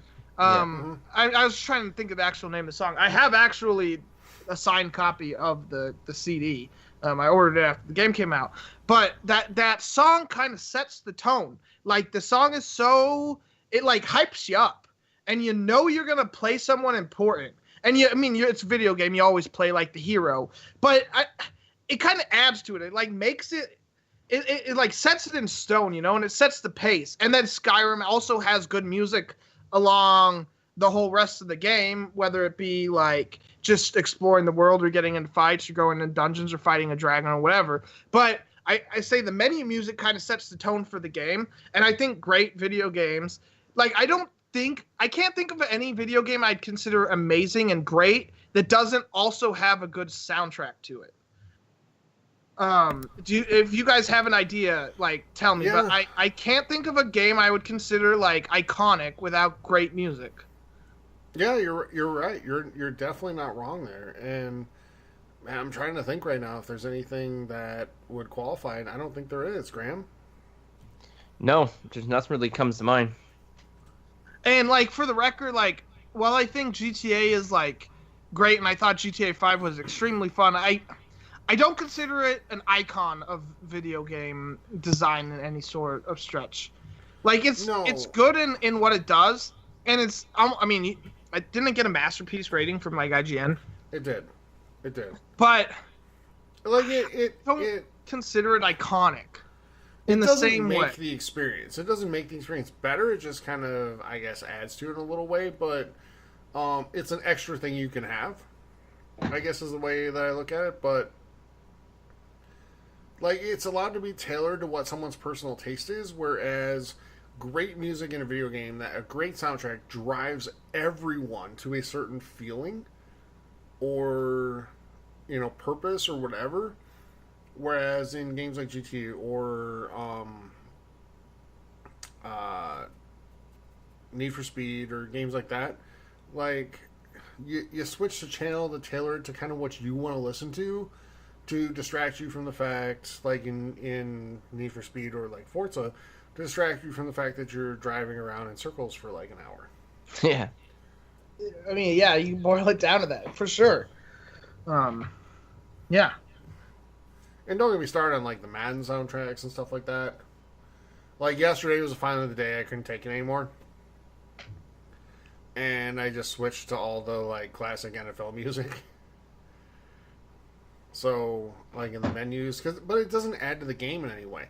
Like sounds though, we could that's a different conversation for a different time. But sound effects in games as well add so much to the experience.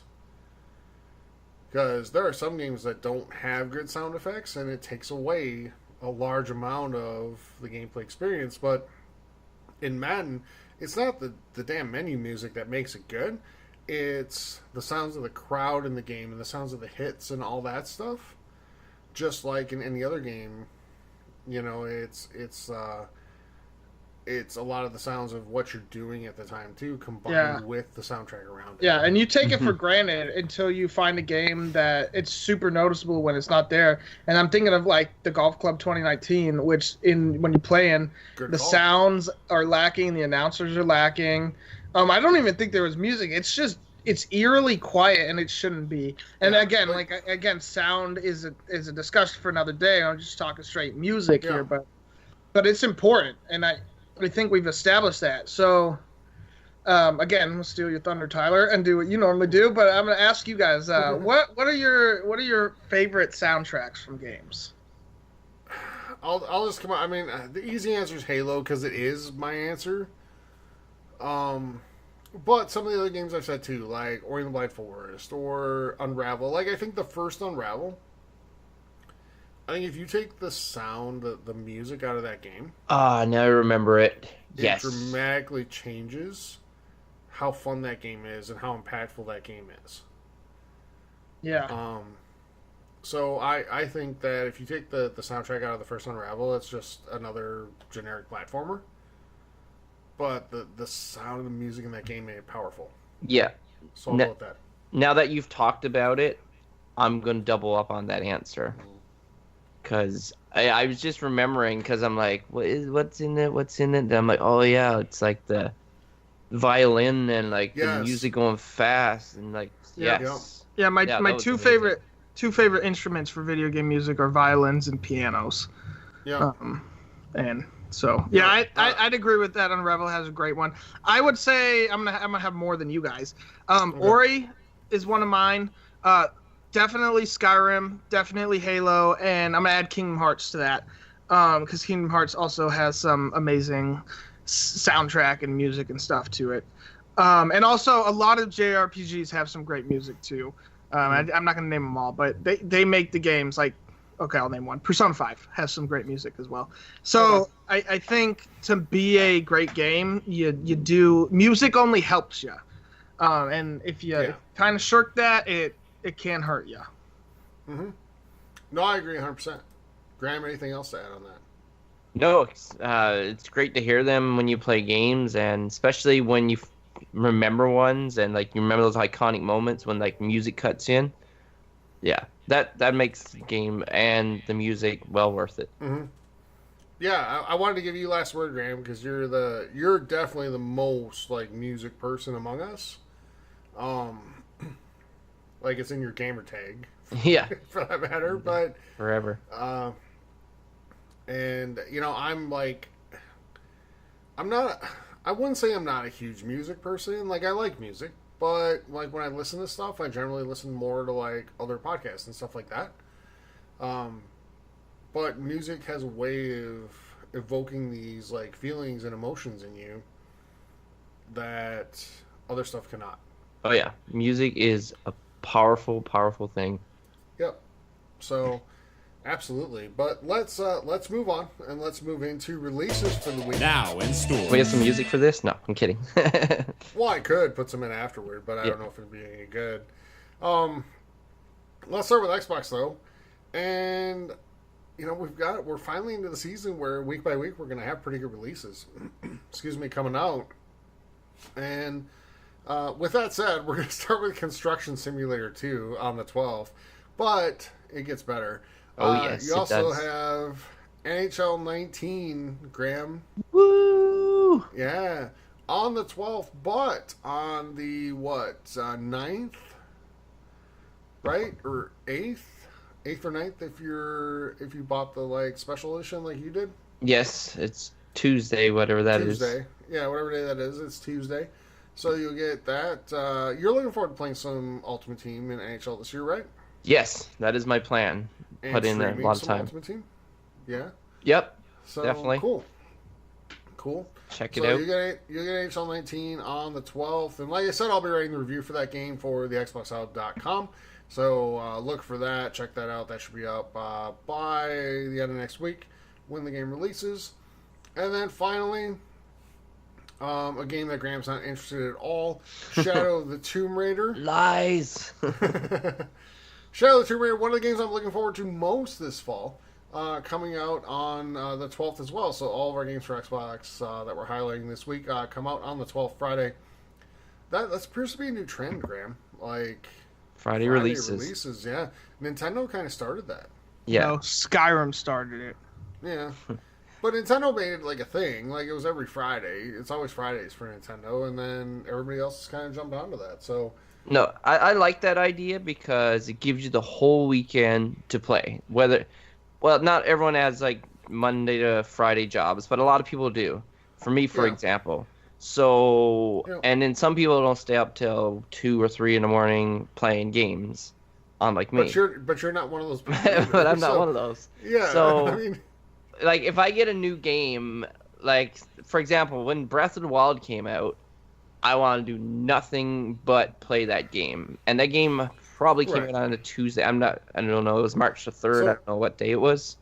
Yeah. So, like, if you're like, oh, man, I got to go to work tomorrow, so I can only play this for a couple hours. Like, that's, it's a downer.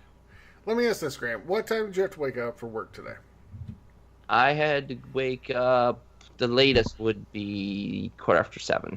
Okay, is that what time you actually got up? No, little after. Not much. Well, then it's not the latest. Okay. All right. Let's say late 7:30. 7:30. Okay. All right, so 7:30. And what time did you go to sleep? I'm guessing around 3:30, 4 o'clock. Okay. Don't judge me. And why? Because you were playing video games, yeah? Well, I didn't intend to stay up that late. It was just I was enjoying Intention it. is irrelevant.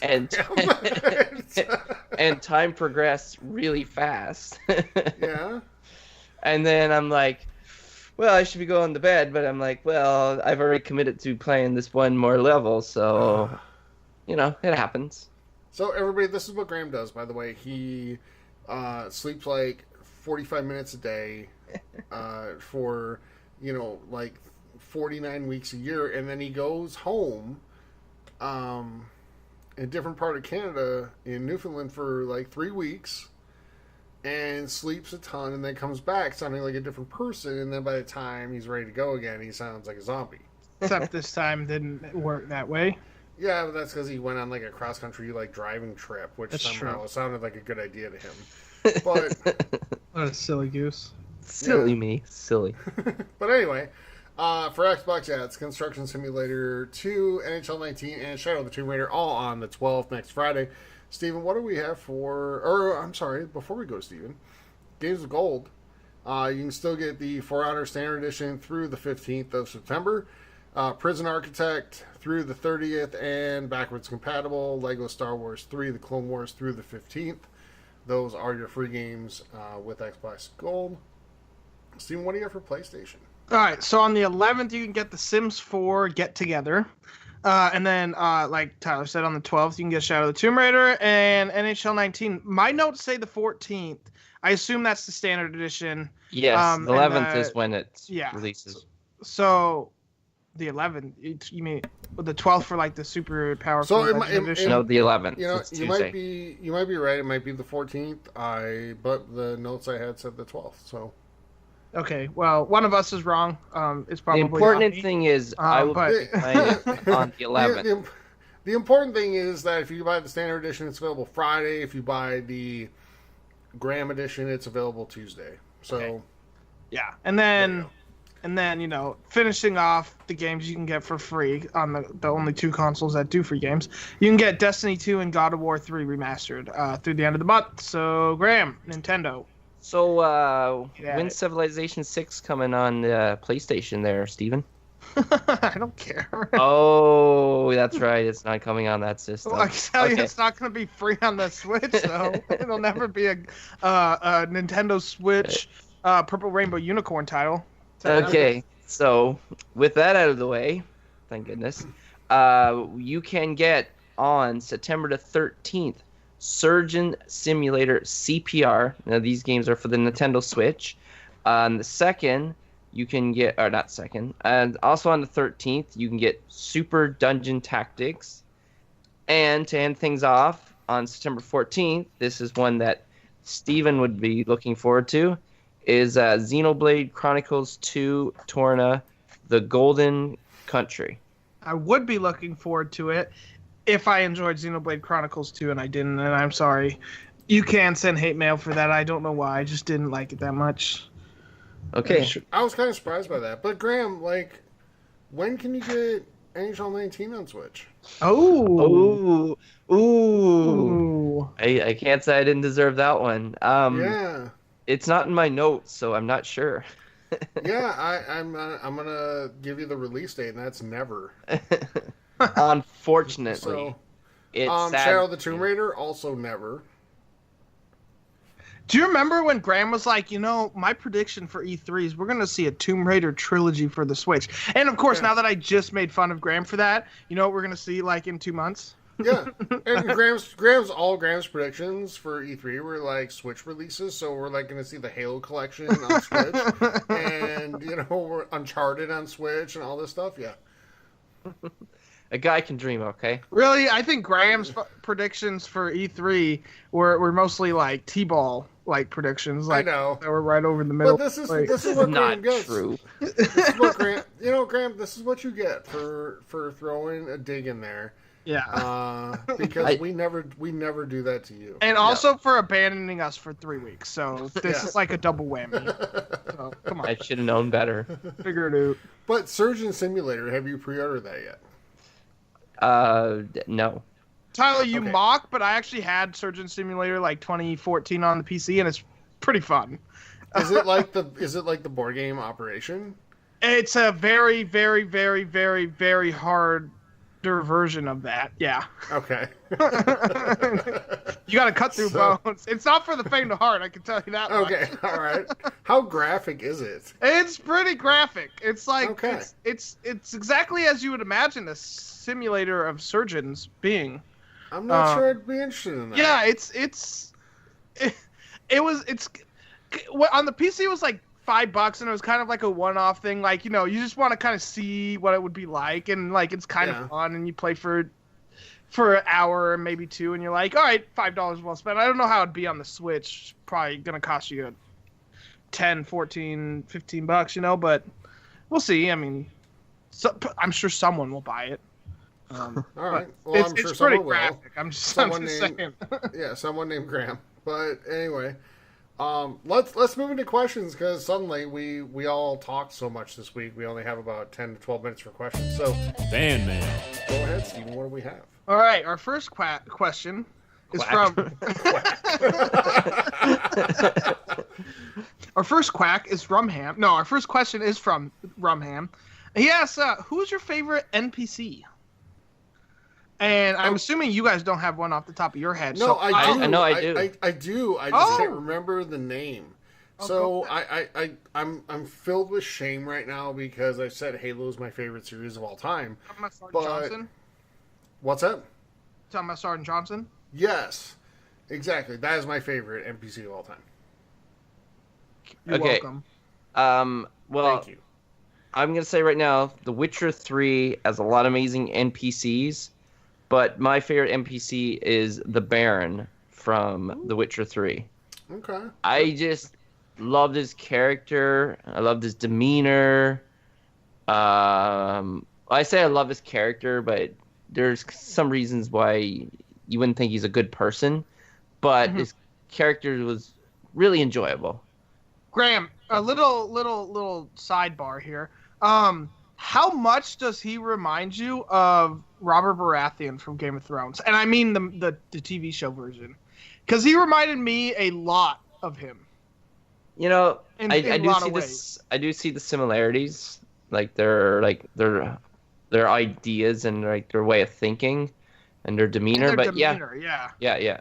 And I don't just mean because they're both like fat, like kings. No. No.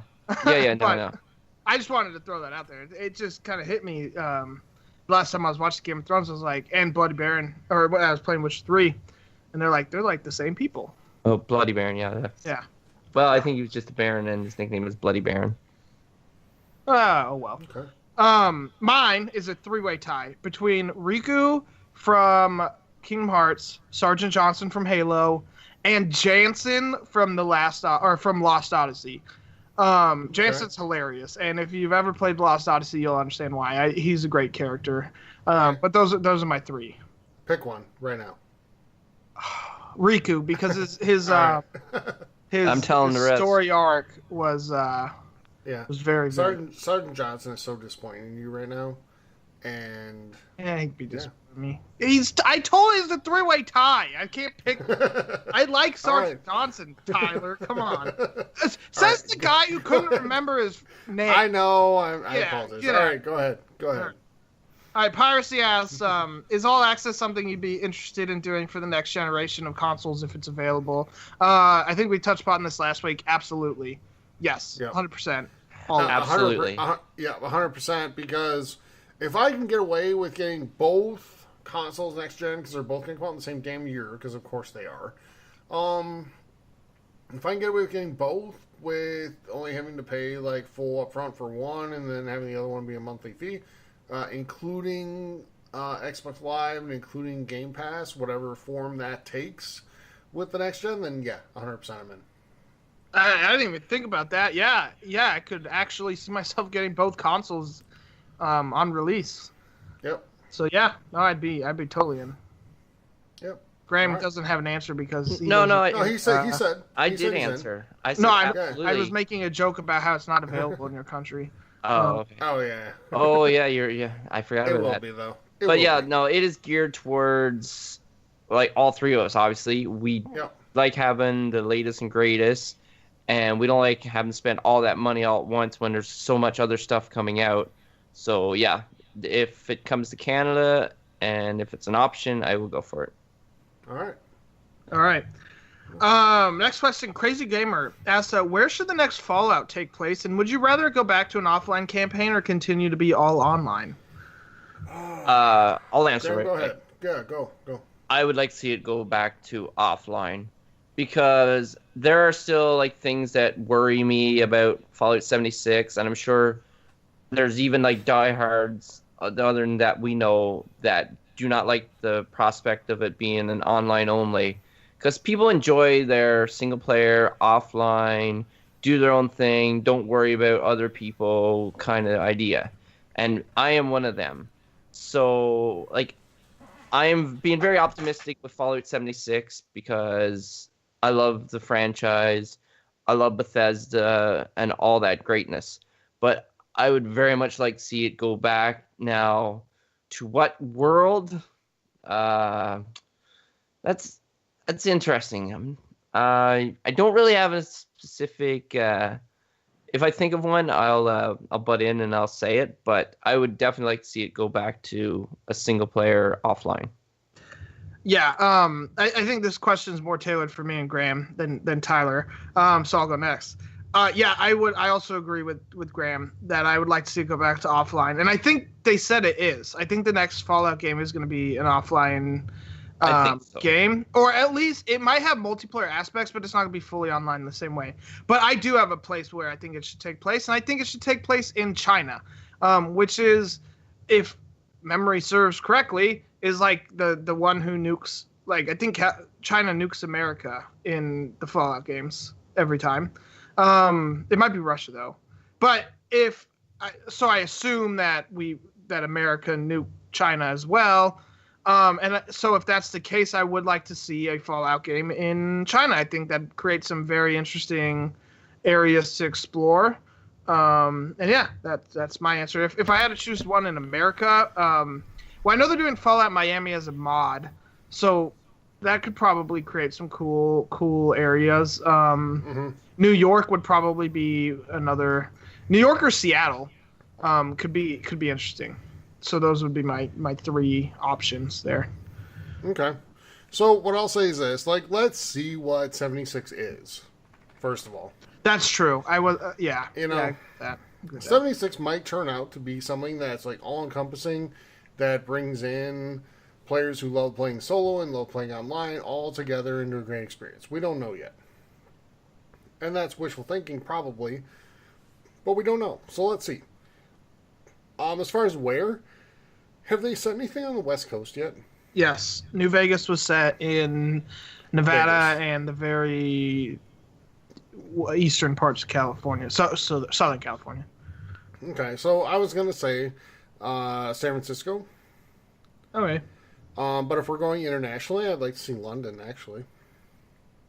I don't know if that fits in the lore, though. I could be wrong. But yeah. It's been a minute. Nuka Wanderer in our community will let me know. Yeah, he will doesn't, definitely correct us very, very, very fast. I'll say anywhere. It's fine by me. But I feel like modern games don't get set in like areas like London that much. Like we see like Assassin's Creed get set there. Other games like set in the past. Yeah, like World War II games get set in London. Yeah. But I'd like to see something current. Not like the G.I. Joe movie, you know, where what happens to London happens. But yeah, I would like to kind of see that. All right.